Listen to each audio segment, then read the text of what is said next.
안녕하세요. 메타인지 명리입니다. 초급 단계 제2강 비겁 강의를 시작하겠습니다. 사주 암기 비법 노트와 사주 암기 연습 노트는 아래에 더보기를 누르시면 다운받으실 수 있으니 다운받으셔서 열심히 암기해 주세요. 지난 강의 때 십신에 대해서 배웠습니다. 십신은 일간과 나머지 7글자들의 관계성을 나타내는 것으로 사주 주인공의 인간관계, 사회관계, 적성을 알 수 있다고 했습니다. 십신은 총 10가지가 있었죠? 오늘은 첫 번째로 비겁에 대해서 강의하겠습니다. 비겁은 일간과 같은 오행으로 비견과 겁재가 있었죠.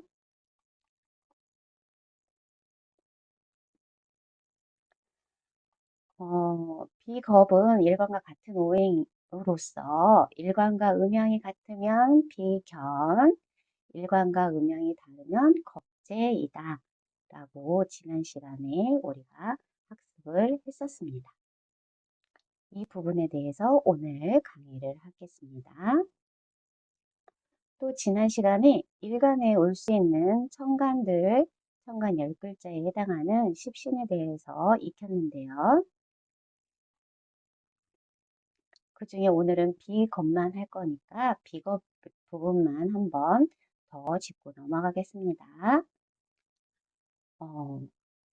간목은 목이죠. 목이면서 음양이 같으면 비견, 음양이 다르면 겁재입니다. 그래서 천간에서는 간목, 지지에서는 임목이 간목의 비견이 되고요. 겁재는 천간에서는 을목, 지지에서는 묘목이 간목의 겁재가 됩니다. 을목의 비견은 을목, 묘목, 겁재는 간목, 임목입니다. 병화의 비견은 병화, 사화, 병화의 겁재는 정화, 오화입니다. 정화의 비견은 정화, 오화, 정화의 겁재는 병화, 사화입니다. 무토의 비견은 무토, 진토, 술토, 무토의 겁재는 기토, 축토, 미토입니다. 기토의 비견은 기토, 축토, 미토, 기토의 겁재는 무토, 진토, 술토입니다. 경금의 비견은 경금, 신금, 경금의 겁재는 신금, 유금입니다. 신금의 비견은 신금, 유금, 신금의 겁재는 경금, 신금입니다. 임수의 비견은 임수, 해수, 임수의 겁재는 계수, 자수입니다. 계수의 비견은 계수, 자수, 겁재는 임수, 해수입니다. 지난 시간에 배웠던 내용이므로 간단하게 복습만 한번 하고 넘어가겠습니다. 이제 비견에 대해서 자세히 알아보겠습니다. 비견은 일간과 같은 오행이면서 음양까지 같은 경우입니다. 그러므로 인간관계에서는 나와 동등한 관계, 이 비견이 한자로는 견줄 비자의 어깨견이거든요. 어깨를 견주다, 그러니까 동등한 관계를 나타내는 겁니다. 그래서 나와 음양까지 같기 때문에 방향성이나 운동성이 같다라는 것을 의미하고 나의 분신이라고 생각하면 됩니다. 인간관계에서는 인간관계, 즉 가족관계는 형제자매, 쌍둥이를 뜻하는데 특히 동성을 의미합니다. 여성은 자매가 되겠고요. 남성은 형제가 되겠습니다. 사회적 관계에서도 친구, 동료, 선후배를 뜻하는데 동성을 의미합니다. 적성은 잠시 후에 비겁 발달을 설명하면서 자세히 다루겠지만 비겁은 나와 같은 분신이 있어 나의 힘이 탄탄해지고 강해지는 것을 의미합니다. 그래서 주체성, 독립심, 자존심이 강하죠.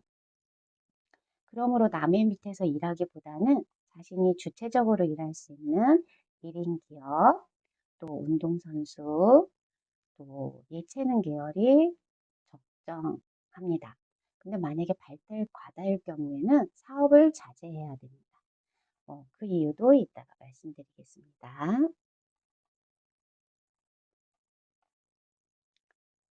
다음은 겁재를 보시겠습니다. 겁재는 일간과 같은 오행이면서 음양이 다른 경우입니다.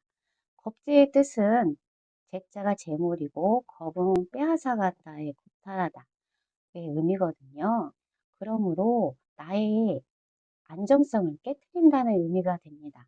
나와 동등한 위치이지만 나와 경쟁하고 투쟁하는 관계를 의미합니다. 그래서 인간관계, 가족관계에서는 형제자매의 쌍둥이를 의미하는데 이성, 나와 다른 성을 의미합니다. 여성에게는 남자 형제, 남자에게는 여자 형제를 의미합니다.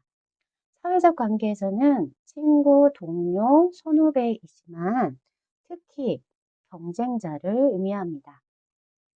적성은 비견과 같습니다.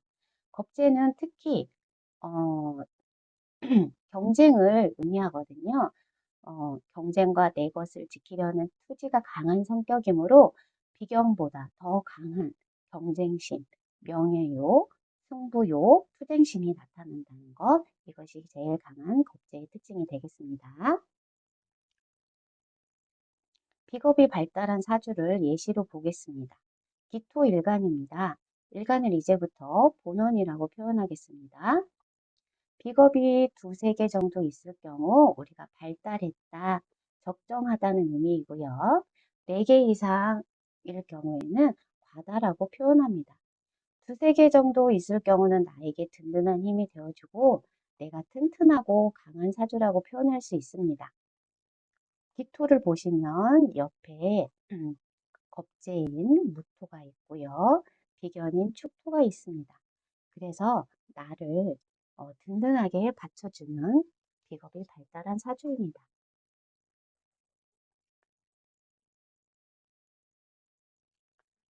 비겁이 발달한 사주는 다음과 같은 성격을 갖습니다.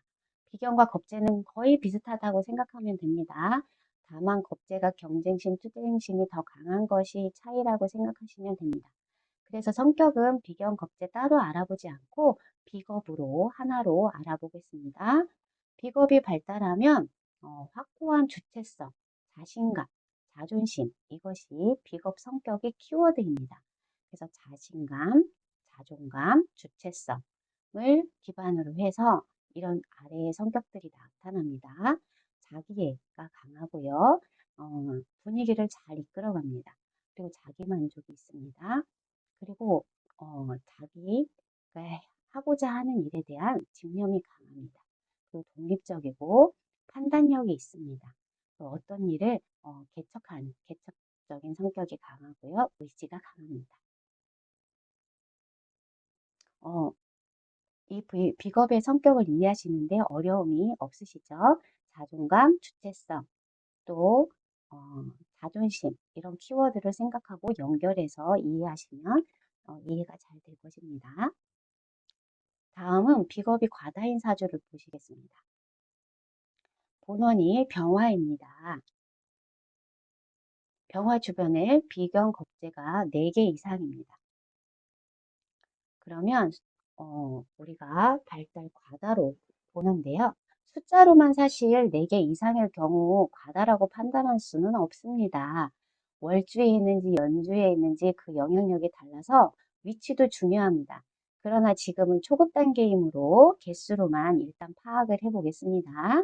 이렇게 비견이 5개 정도 하나, 둘, 셋, 넷, 5개가 있죠. 그러면 비견 기운이 돋보이는 사주 유형이라고 해서 화, 비견 기운이 왕성한 사주라고 표현을 합니다. 그런데 이 사주에 만약에 이 화를 생해주는 목 기운이 더해진다면 이 사주는 더욱 왕성해지게 되겠죠. 일간을 생해주는 십성을 우리가 인성이라고 배웠어요. 목생화. 그래서 목은 인성, 인성 중에 음양이 다름으로 정인인데요. 비겁에 인성까지 더해진다면 그 사주는 더욱 왕성해집니다. 이렇게 비겁이 왕성해져서 과다가, 발달 과다가 나타나면 성격 유형이 어떻게 되냐면 발달했을 때보다 성격이 더 강해지는 거므로 좀 극적인 발달한 성격보다 좀 더 극에 달하는 성격이 나타날 수 있습니다. 그래서 자존감, 또 주체성, 독립심을 떠나서 자신감을 떠나서 자기 자신을 너무 믿고 자기 자신만 옳고 또 자기 영역을 너무 확고히 지키려는 성격이 나타나다 보니 오만과 독선적인 성격이 나타나고요. 공주병, 왕자병, 자기가 제일 잘났고 자기만 이 세상에 어, 존재하고 이런 성향이 나타납니다. 그리고 악착 같은 경쟁심이 나타나고요. 과시적인 성격이 나타납니다. 그리고 또 현실 감각이 떨어집니다. 내 것을 지키려는 투쟁성이 너무 강해서 고독해지는 성격이 되겠죠. 그 다음 비겁이 과다이면 죄성을 극하기 때문에 재물운이 약해지고 그로 인해 또 소비 습관이 강해지고 남자의 경우 배우자운이 약해집니다. 비겁이 과다일 때 재성이 약해진다는 것은 조금 이따 다루도록 하겠습니다. 비겁의 성격도 이해하기 쉽죠. 그래서 비겁이 다라고 과다인 성격인 사람들을 우리가 대할 때는 칭찬을 많이 해주고 인정을 해준다면 그 사람과 잘 지낼 수 있습니다. 비겁이 발달한 사람은 재물운이 없다? 사실일까요? 그러면 비겁이 과다한 사주를 한번 예시로 적어 보겠습니다. 본원, 즉 일간이 간목입니다. 간목인데 주변에 비견 겁재가 5개나 있습니다. 을목 겁재이고요. 임목 비견이고요. 묘목 겁재입니다. 5개나 있어서 왕성한데 여기 또 수가 있어서 수생목까지 해주고 있죠. 수생목까지 해주고 있어서 이 사주는 아주 비견 겁재가 왕성한 사주입니다. 근데 이 사이에 무토 하나가 있습니다. 무토는 목극토로 일간이 극하는 사주, 재성이죠. 그리고 음양이 같으므로 편재입니다. 그런데 이거를 좀 그림으로 표현을 해본다면 목극토이므로 이 목이 토를 극합니다. 공격한다는 거고 억누르고 또 절제시키고 그런다는 의미죠. 또 을목도 극하게 되고요. 임목도 극하게 됩니다. 묘목도 극하게 되고요. 이 묘목도 극하게 되고요. 을목이 또 극하게 됩니다. 이 목들의 극을 받다 보니 무토의 힘이 약해질 수밖에 없어요. 이 무토는 재성을 뜻하기 때문에 재물운을 뜻하기 때문에 재물운이 약해질 수밖에 없습니다. 또 남자에게 재물은 또 배우자운을 뜻합니다. 그래서 배우자운이 약해진다는 의미도 이 무토가 재성인데 이 비경 겁재의 극을 받기 때문에 재물운이 약해진다라고 표현을 합니다. 그래서 재성은 재물과 남자에게는 배우자 운을 뜻하기 때문에 비겁이 강하면 재물운이 없다, 약하다, 는 또 사실입니다. 그러나 우리가 사주 원국만 있는 게 아니죠. 대운에서 만약에 토대운이 들어오면 재물운이 강해질 수 있고요. 그래서 대운도 함께 살펴봐야 되는 거고요. 만약에 대운에서 또 비겁의 운이 들어온다면 그야말로 재성의 운이 더 약해져서 재물을 잃게 되고 재물로 인한 심각한 문제가 생기게 됩니다. 그래서 대운까지 살펴봐야 합니다. 비겁가다 사주 예시를 보겠습니다. 정치인 이재명 씨의 사주입니다. 이재명 씨는 을목의 기운을 갖고 태어났습니다. 그 옆에 비견인 을목과 겁재인 간목이 있네요. 그리고 또 비견인 묘목이 있습니다. 네, 3개, 4개가 되는데 여기에 또 이 목을 생해주는 인성이 있습니다. 편인과 자수 편인이 있습니다. 그러므로 비겁이 강한 왕성한 사주가 되겠습니다. 그리고 을목이 옆에 있는 간목을 타고 올라가는 형상입니다. 을목은 덩굴식물을 상징하는데 이 덩굴식물이 튼튼한 커다란 나무인 간목을 옆에 타고 올라가는 형국이라서 명예욕이 아주 강한 사주라고 볼 수 있겠죠. 그런데 이 사주에서 특이한 점은 우리가 색깔로 표현할 때 노란색, 빨간색이 보이지 않네요. 노란색인 토와 빨간색인 화가 아예 없는 사주입니다. 나중에 지장간을 배울 텐데요. 지장간에도 화토가 없는 아주 특징이 강한 사주입니다. 이렇게 비견이 왕성하다 보니 자존심이 강하고 주체성, 명예욕, 자기 애가 강한 사주입니다. 그리고 겁재도 있기에 경쟁심, 투쟁심도 강한 사주이죠. 대운과 함께 살펴보겠습니다. 대운이 어떻게 들어오느냐에 따라 이 사주의 기둥화복은 너무 극과 극으로 갈 수 있는 사주인데 대운을 함께 살펴보시겠습니다. 대운은 남자 사주인데 연주가 임으로 역행을 합니다. 그래서 천간은 게임, 신경기, 무정, 병을갑 순서대로 가고요. 지지는 해모, 유신, 미호사 순으로 가게 됩니다. 그리고 대운수는 1이네요. 1, 11, 21입니다. 그러면 초년운에 해당하는 1세, 11세 대운을 보시겠습니다. 1대운부터 11대운을 보시면 인성이 대운으로 들어옵니다. 지금 비견겁지가 강하고 인성이 강해서 비견이 강한데 그렇지 않아도 강한 사주에 인성이 들어와서 이 강한 수가 목을 또 더 생하고 있죠. 그러므로 1세부터 11세는 비견겁지가 아주 왕성한 사주로 나무가 과다 발달이 됩니다. 그러므로 재성을 극하게 되죠. 그러므로 경제적으로 힘든 시기를 보낼 것이고요. 내 것을 지키기 위한 투쟁의 시기를 보낼 것입니다. 실제 이재명 씨는 초년에 가난해서 많이 힘든 시기를 보냈다고 하죠.